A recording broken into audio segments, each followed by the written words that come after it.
Welcome to Your Ultimate Life podcast, where we help you break free from mediocrity and create a life of purpose, prosperity, and joy. Get your free video series at yourultimatelife.ca. Welcome to Your Ultimate Life. Good to see you here. Grateful that you're part of this podcast. You know, we've been doing this now for years. When I started this in 2020, February, March-ish, we're now 4.5 years into it. And this is, episode 900 and something. I'm just amazed and grateful for the opportunities that I've had for people to interview, the hundreds of people that I've met, the other podcasts I've been on, some 500 episodes of others. And it's such an exciting thing. And you know how this all started? This started as a fun kind of experiment at the beginning of the pandemic. In 2020, right after the words lockdown were first spoken, someone who I'd been in a mastermind with a few years before, 4 or 5 years before, called me, or actually called Joy, my angel wife. And, the words lockdown were just coming and people were scrambling for ways to cope with that idea and what to do in terms of how the business and personally and socially and all that stuff. Anyway, somebody called Joy and asked if we had a podcast because they were looking for some, regular encouragement and that sort of thing. And we didn't at the time, but she wisely said yes. Isn't that funny? She just said, yep. And then she came downstairs. Her office was on the main floor and my offices and studios are in the basement of that house like they are in this place. Anyway, she said yes, came down and said, we have a podcast.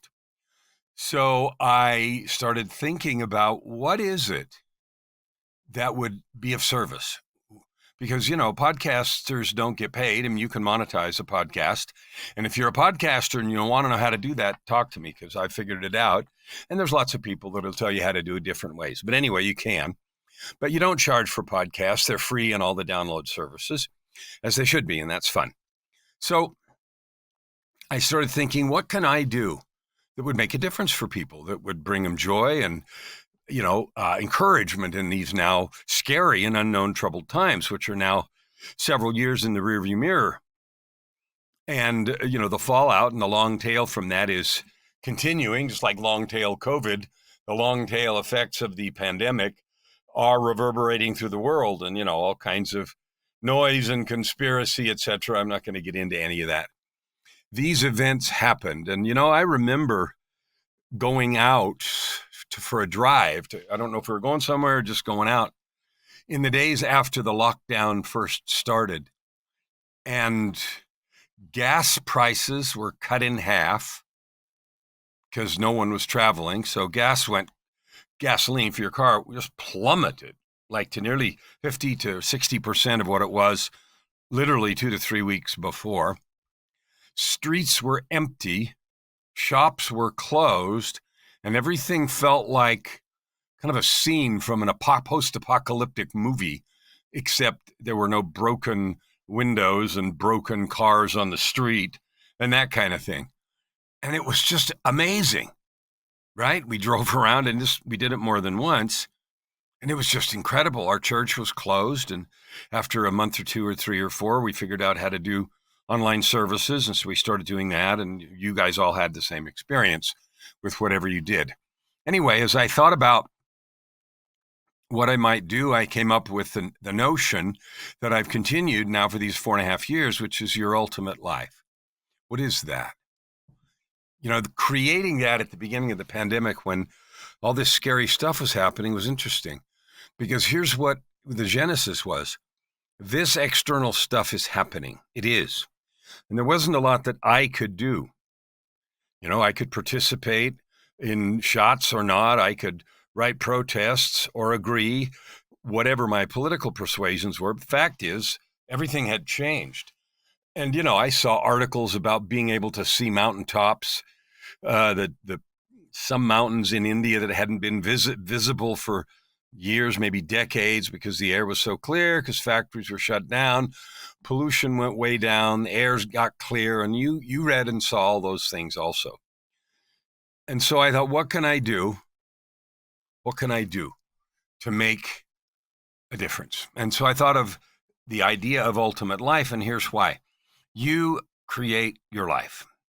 The pandemic was going on, we're locked down, economics are uncertain, businesses got shut. I had a client at that time that was worried about going out of business, and we talked about it regularly, and he was just very worried. Going to go out of business, can't do it. He lived in a state in the United States. I'm in Canada, but he lived in a state in the U.S. where they were particularly diligent, as it were, about locking things down and shut down and et cetera, et cetera. The government was very active in things. So it was a huge effect. He was worried about losing his business and so forth. So I just thought of this idea, the truth that you and I, we create our lives regardless of external circumstances.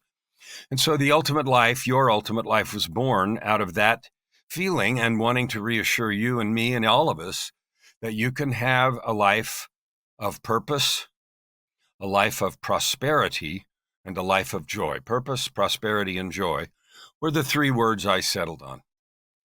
And that is by your own creation. No one can keep you from it. No one can take it from you. And the reason that's true is because how happy I am is my choice. I can be happy if I'm broke. I can be happy if I'm wealthy. I can be happy if I'm sick. I can be happy if I'm healthy, wealthy, healthy. Gee, they rhyme. And you know that because you see people that choose happiness in all those circumstances. And you might think they're weird or Pollyanna or some other crazy thing. But the truth is they have an eternal secret. And the eternal secret is that joy and happiness is an inside job. Always is, always was. So purpose, prosperity, and joy is yours for the taking. Now, my purpose at that time for the podcast was just to reassure you and me. And now over 900 and something episodes, I've had hundreds of guests and 900 something episodes to talk about the tools, the processes, the things that help us create that life of purpose, prosperity, and joy, and a bunch of things that get in the way. You know, the fears and the negative thinking and the stories and the blaming and the anger and the lack of forgiveness and all of the stuff that impedes our progress, kind of like a dam in a river. Now, this background, if you're watching the video, and I hope you watch the video, please go to YouTube and watch these. But anyway, it's a pyramid. It's a moonscape, right? And there's a pyramid. You can't quite see it. There's a dude over this shoulder standing next to the pyramid. And the prompt I gave Chatty to create this those years ago was a monk studying the obelisk on the dark side of the moon. Sorry about that. A monk studying the obelisk on the dark side of the moon. Isn't that funny? And this is what it came up with, along with several other pictures, and they're all funny. Now, the obelisk, of course, was that thing referred to in 2001, Space Odyssey. Anyway, so the reason I use this sort of depressing and bleak background for today is the fourth and last episode dealing with some of those things that get in the way, barriers that keep us from exercising our sovereign right to create purpose, prosperity, and joy. The first one we did 3 episodes ago was learned helplessness, where we go through circumstances and we internalize the idea that we're helpless, that all the power lies outside of us, and so we're helpless, which is not true, never true, and very destructive. The second thing was addiction to mediocrity, where we literally become addicted to good as it gets, good as I can have, that kind of, and so we become addicted to not only having mediocre results, but to the idea that that's all we can get. Good as it gets. Way better belongs to somebody else. And the third one, which was last episode, was the victim mindset, which is everything bad happens to me. Why does it always happen to me? The idea that we're a constant victim of circumstance, of others' bad behavior, of our upbringing, of our challenges. I suffered for many years with mental illness, and it created a lot of challenges. And I could have spent the rest of my life after the change that I experienced, or the invitation in 2007, that's 17 years ago, I could have spent the rest of my life blaming the things that happened early in my life that led to this depression and struggle and self-loathing and self-sabotage. And I did for a long time. I blamed myself, and it was this sort of endless cycle and spiral that went down and down to very dark places. But I didn't, and I don't live in the victim corner. I live in the owner's corner. I own my life, and so do you. Today, and the last one is the entitlement notion. Now, all four of these are related, but they all have distinguishing characteristics. And the other episodes talked about three of them. Today, I want to talk about entitlement. It's a disease. It is literally a disease that infects our world more and more. And it is the idea that somebody owes us something, that we're born, and because we're born, the government or somebody, society, the world at large, God or whatever, owes us. And it isn't fair or right that we have to work, struggle, be afflicted, have more than our fair share, whatever that means, of challenges, that we're somehow owed this, an easier time. We're owed justice. It's my right to have this, that, and the other. A funny example of that is on Facebook that I've seen many times. So there are people that I've seen that post on Facebook, and they get angry when they see ads, or maybe if people download their own pictures or posts and use them in some way they didn't want or whatever, and so forth. And so then they make a declaration on Facebook in all solemnity: I deny Facebook the right to use my stuff for anything. I hereby withdraw anything, as if they're, have authority to do that, when Facebook is a privately owned platform, and simply by using it, you forfeit all that. You forfeit it. You put it up there in the public, and the government doesn't own it, and there are no laws protecting that. Now, you can sue somebody for defamation or something, but that's separate. And so the idea that you're entitled somehow to demand that Facebook, or anybody else for that matter, but I've seen it on Facebook several times, that you can somehow demand that they do this, that, and the other is funny. It's laughable. But it's very much this entitlement. I get to just say what I want, and somehow everybody's supposed to line up. The universe is supposed to line up and create that. That's a twisting and misapplication of the law of attraction and action, the law of creation. You and I can create whatever we want. But the idea that we can order others and the universe to our liking, just sort of like Harry Potter snapping a wand or pointing a wand is nonsense. The universe has been unfolding for, I don't know, somewhere between 15 and 26 billion years, depending on who you read, which theory, all flawlessly without my help and without yours. And it's going to continue to do that after I evaporate into nothing. And so the idea that somehow it's all supposed to be ordered for my comfort and ease is kind of funny, right? It might be fun, but it wouldn't even work, because how some person wanted the universe ordered is going to contradict so many others. And so that's impossible. Anyway, here's the fundamental thing. 3 parts to this I want to talk about. Number 1 is nobody owes you anything. Nobody, nowhere, that's it. The second one is I'm going to get curious a little bit about how does this entitlement, how did we get here? How did we get to this disease of entitlement? And how does it work? And the third part is, okay, now that we understand it, we've identified it, how do we get rid of it? How do we get past this? Because all of us have the idea, right? And we've enshrined some of that in law, where, parents are responsible to take care of their kids. And the level of that responsibility is fuzzy. Kids, at a certain age, they emancipate themselves and sometimes still have the twisted idea that they're owed something by the government or even parents that they emancipated themselves from. So this gets all twisted around. But here's the fact. Nobody owes you or me anything. Now, you can have a contract with someone where there's an agreement, and then there is an ownership or a duty of both parties to the contract. You can make a covenant. I have several, by choice, covenants with the divine, with God. I have an agreement, a sacred and holy agreement with my beautiful angel wife. So I have those, but they're by choice. And I entered into them of my own free will, and I bind myself to those things.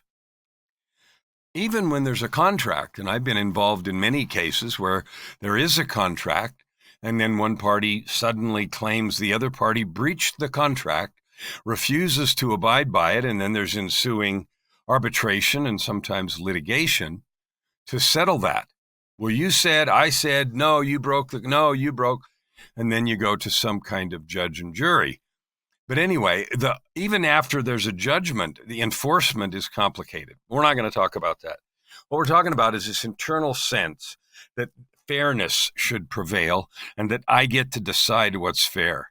Isn't that funny? So now that we understand what it is and we understand a glaring truth, nobody owes you anything. Nobody owes me anything. That's it. You and I, we create the life we have. And my proposition for this whole podcast series is that you can create any life you want. And I say that in all seriousness. I didn't used to believe that, and I didn't used to experience that. What I've learned after my 52 years of being bounced around with depression and addictions and suicide attempts and failures in every respect, and some successes, big roller coaster up and down, bouncing off the floor and the ceiling, what I've learned after that is, here is a fundamental truth. I can create any life I want. I can create every day happy. I can create every day unhappy. I can create every day looking forward in excitement. I can create every day fearful. I can create every day regretful of the past, or I can create every day clean and with the past forgiven and handled. And so my plate is empty, my heart is open, and love is in the air. I get to choose, and no one, hear me, no one can take that from you. What happens is we give it away all the time, and one of the poison things is we think somebody owes us something. I want to talk about relationships for a minute, because if you're in an intimate relationship, you're married or you have a committed partner, this is so powerful because you can't help it. You get to a place, maybe every day, maybe several times a day, once in a while, sometimes, well, my partner's supposed to this, they owe me this, they oughta that. That language may come out of your mouth or it may be active in your head. And the truth is not so. You may want that. You may hope they do that. You may even ask for it. They don't owe you anything. And so the more important question is, who do I want to be? How do I want to demonstrate my side of the commitment? And that's a question that I have learned to ask, but I didn't know how to ask. In my earlier relationships, and those of you that have followed the story know that I had three failed marriages because I didn't know how to ask this question. I believed I was entitled to certain behaviors, attitudes, thoughts, feelings from my partner because we were married after all. And, I'm sure they did the same. In fact, I know they did because we talked about it. And then we would withhold one thing or the other because the other person did or said this, that, and the other. That's the recipe for failure. The only question that matters, and this is how I do things now, if something happens in our relationship where I think I didn't expect that, I wanted this, then I ask without negativity, well, this is what I wanted. Can you do that? Yes or no? Sometimes often I ask myself, who do I need to be so that thing I want is the natural response? And because we are both committed to the relationship, those kinds of conversations can take place easily, quickly, and anything that was misunderstood or out of order can be solved immediately and very quickly, in minutes or hours at most. So, but it's because nobody's entitled. Entitled is this poison idea that you owe me, and you being whoever it is. You're a creator. And, if the time comes when one partner in a relationship is no longer committed to creating harmony, love, peace, and so forth, then you get to decide if this is something you're still going to put energy into. That's true in a business partnership. It's true in a relationship. It's true in a friendship. And I have had conversations with some clients that have partners where, the idea is this is who they are. Do you want to end the partnership? Or do you want to create a way to work together in this context? And framing it in the stark reality of what's possible gets away from this, we're just going to kind of limp along. How many relationships do you know that do that? They just limp along. Nobody's happy. Everybody's frustrated. And it's because of this entitlement. You owe me. I expect this. I expect that. How dare you not think, feel, do, say this, that. You're not pulling your weight. You're not taking your turn, and all the garbage that goes with that. I don't do that, but it's a learned behavior because I used to do that badly, and of course it went badly. My only question is, who do I want to be every day? And I do the long morning ritual that you guys know about to prepare that, and it empowers me. It arms me every day, so nothing ever bothers me. Ever, ever, ever, ever, ever. Okay. And I say that because I'm offering that to you as a possibility. Now, the next thing I wanted to talk about for a minute is how we got this, how this entitlement thing happened. Well, there's lots of contributing things. Governments create it. Sometimes when, governments create welfare programs, which are necessary, safety nets are necessary, but it can create sort of a dependence, a multi-generational kind of idea that the government is always there and they owe us. Sometimes there's a story behind that. We're disadvantaged. We don't have this, that, and the other. And there are real situations where that's appropriate. Even in individual families, like you probably all know someone where, one or more of the kids just chooses to sort of drop out and think that everyone owes them infinite support, no matter what else is going on. And so that, and then, the idea, one of the things we did sort of as a society, at least in the US and Canada, is the idea that everybody gets a medal, everybody gets a trophy, everybody gets this participation recognition, because we certainly don't want anybody to feel bad. Yet in the real world, only one person wins the gold medal, only one person wins the prize or gets the job. And so we set up this conflict. We had a generation of helicopter parents, right? Where parents were, constantly hovering in to take care of their kids and bailing them out of trouble at school or in jail or with, friendships or substances or all kinds of things. And so then there's no experience with the realities of life when there's real consequence. And an example of that is when someone that I know, someone got bailed out of trouble all the time. And then when they finally got arrested and sent to jail, it was like, this can't happen to me. And the answer is, yeah, it can. It's kind of like arguing with the law of gravity. You can have somebody running around with a net all the time, but at some point that ends and you're responsible for yourself because you're not really entitled to that net. You're not. And the idea that someone owes you that and it's your sovereign right is just nonsense. But more than it being nonsense, what it does is it gets in the way of our creativity. It gets in the way of us exercising the gifts and talents that we have. You have skills. You have divine gifts. You have a life experience that teaches you how to create. Now, you can do with that what you will. What I've discovered in my growth period in the last 17 years is when I take control of my life, when I stop looking for things from others, and I start to think, how do I create the life I want? The only frustration we sometimes run into there is because we live in this download and double click world where we think everything's available and immediately download and double click from online, or at most in the length of a TV sitcom, because all the problems in the world get solved that fast, right? And of course they don't, and that's laughable and not true. But we have created this entitlement culturally, politically, economically, by the misuse of appropriate support mechanisms.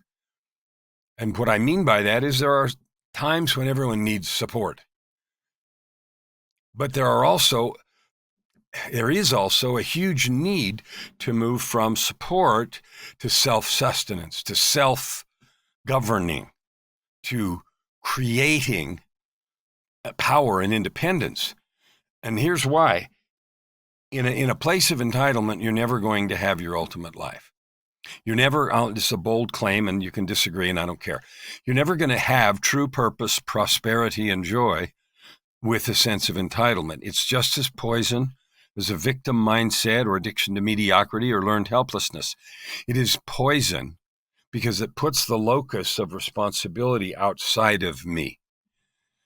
Your ultimate life, mine, isn't going to and didn't come in an Amazon box, from a gift catalog, or from winning the lottery. It came from intentionally taking control of the levers that I have. Now, I don't have all the levers that I want, and you probably don't either. We'd like to have one big green lever that we pull and $1 zillion shows up. Well, most people never have that lever, but we do have skills and gifts and the ability to create money. Money follows value, and the truth is you can create all you want, but you can't create all you want by snapping your fingers. There's a path and there's a process. I can't suddenly do 100 push-ups just because I snap my fingers. There's a path and a process. I can't fly an airplane by snapping my fingers. There's a path and a process. If you want to create a life that you love every single day, purpose, prosperity, and joy, there's a path and a process, and there are no shortcuts. And the entitlement disease is the idea that there is one and I get it.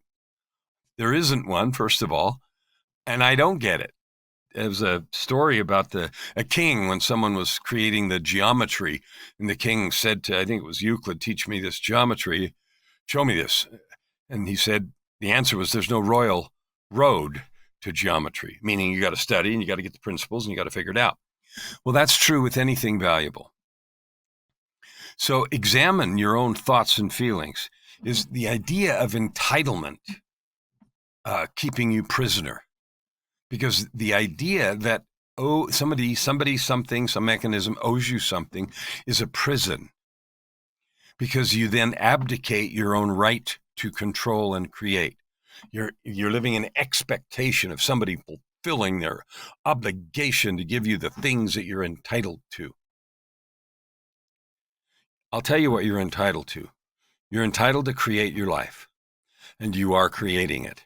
If you create it with the extra baggage of learned helplessness or addiction to mediocrity or victim mindset or the entitlement mentality, if you have one of those lead weights on your foot, then you're creating with one or both of your hands tied behind your back.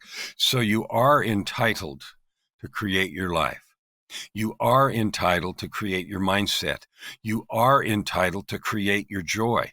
You are entitled to live in pure happiness.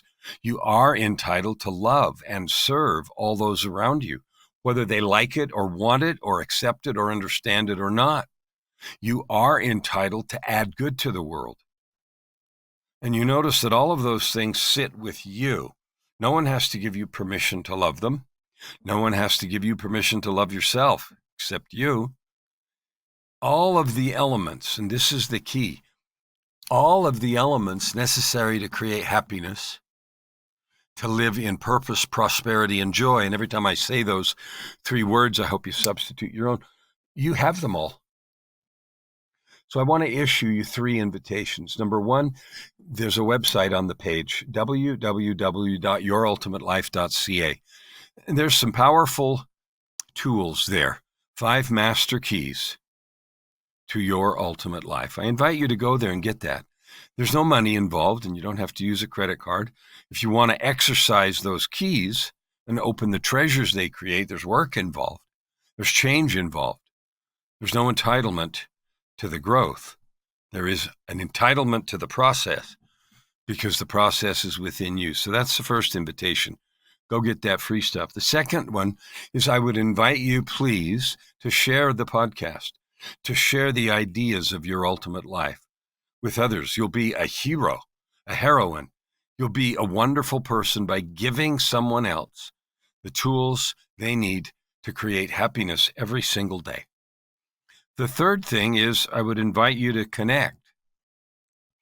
My business is loving people. My business is getting to know people and seeing your greatness, your divinity, your capability, all of the good stuff that you're about in the world. One of my favorite questions to ask people is, tell me how you add good to the world.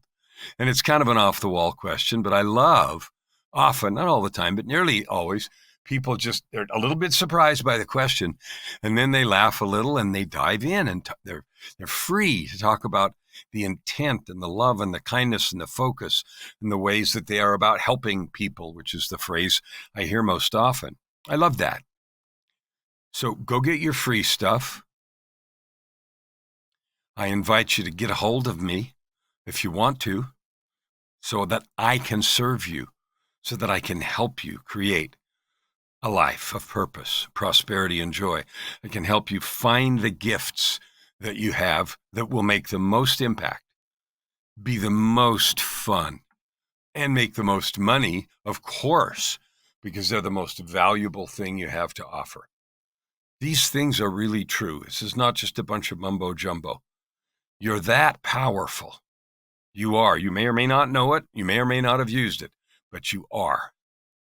You have every capability and possibility to create your ultimate life. Open your heart and this time around, stand. Thank you for listening to today's episode. We hope that you take it deeply into your heart and decide for yourself how you can create anything you desire. If you like what you heard, please subscribe to this podcast and share it with your friends. As always, we'd love to hear your feedback and topic suggestions. Until tomorrow, this is Your Ultimate Life with host Kellan Flukiger. Stand with your heart in the sky and your feet on